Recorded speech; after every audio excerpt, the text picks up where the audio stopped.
Okay everyone, सो आज हम समझेंगे लैक ऑपेरॉन का कॉन्सेप्ट। सो सबसे पहले देखो, लैक ऑपेरॉन का कॉन्सेप्ट दिया था 1961 में दो साइंटिस्ट ने मिलकर, जैकब एंड मोनाट। अब एक्चुअली में लैक ऑपेरॉन का कॉन्सेप्ट हमें ये समझाता है कि किस तरह से लैक्टोज का डाइजेशन होता है एक बैक्टीरिया के अंदर जिसका नाम है ई कोलाई। यहाँ पर हमें 3 केसेस देखने को मिलेंगे जिसमें हम ये देखेंगे कि अगर ई कोलाई को ग्लूकोज में ग्रो किया जाता है तो क्या होता है, ग्लूकोज प्लस लैक्टोज में ग्रो किया जाता है तो क्या होता है, और लैक्टोज में ग्रो किया जाता है तो क्या होता है।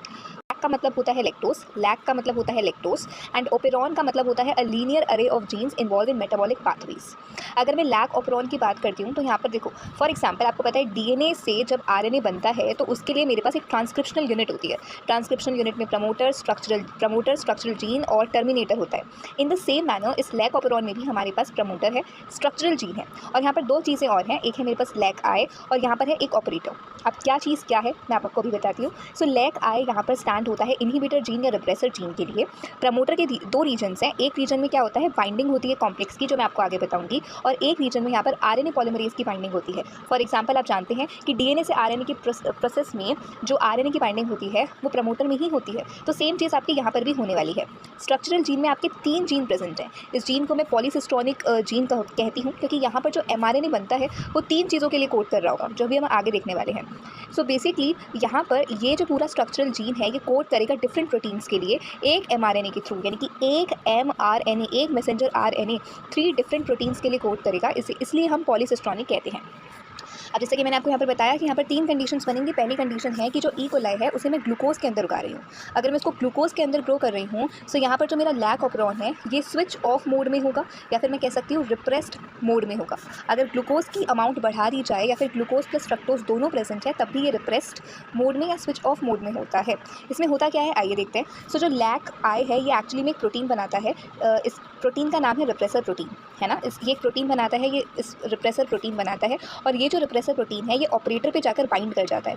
जब ये ऑपरेटर पे जाकर बाइंड कर जाता है सो आरएनए पॉलीमरेज की बाइंडिंग प्रमोटर रीजन पर नहीं हो पाती। अगर ऐसा नहीं हो पाता तो स्ट्रक्चरल जीन आगे जाकर कुछ नहीं बना पाता, और अगर आगे जाकर कुछ नहीं बना पाता इट सिंपली मीन्स कि यहाँ पर लैक्टोज का डाइजेशन नहीं होता।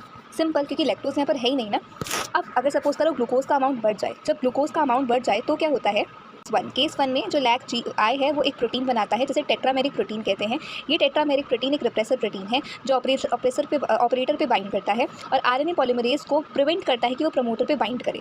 केस 2 में जब ग्लूकोज का अमाउंट बढ़ जाएगा तो एक हमारे पास एंजाइम है, उस एंजाइम का नाम है एडिनिलिल साइक्लेज। ये जो एंजाइम है ये रिस्पॉन्सिबल है कैम्प प्लस CAT के लिए। ये है क्या, देखो CAMP stands for cyclic adenosine monophosphate and CAP cap stands for catabolite activator protein. मैंने शायद पहले टी बोल दिया था, मुझे माफ़ करना। कैटाबोलाइट एक्टिवेटर प्रोटीन होता है ये।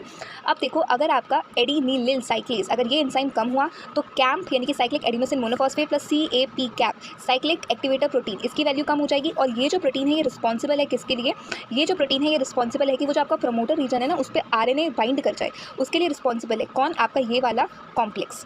तो ये जो केस 2 है जिसमें ग्लूकोज का अमाउंट बढ़ जाता है इसे हम कैटाबोलाइट रिप्रेशन बोलते हैं। अब सपोज करो कि ग्लूकोज का अमाउंट कम हो गया, यानी कि लैक्टोज का अमाउंट बढ़ गया, तो लैक्टोज का अमाउंट अगर बढ़ेगा तो ये वाला जो एंजाइम है एडिनिलिल साइक्लेज इसका अमाउंट बढ़ेगा। ये बढ़ेगा तो साइक्लिक एडिनोसिन मोनोफॉस्फेट बढ़ेगा प्लस CAP कैटाबोलाइट एक्टिवेटर प्रोटीन बढ़ेगा। और ये इसकी वजह से क्या होगा, जो आपका प्रमोटर रीजन है वहाँ पर क्या होगा, प्रमोटर रीजन पे आरएनए पॉलीमरेज बाइंड करेगा। अगर आरएनए पॉलीमरेज बाइंड करता है तो यहाँ पर क्या होगा, ये जो आपका पॉलीसिस्टोनिक जीन है इसकी वजह से पॉलीसिस्टोनिक एमआरएनए बनेगा।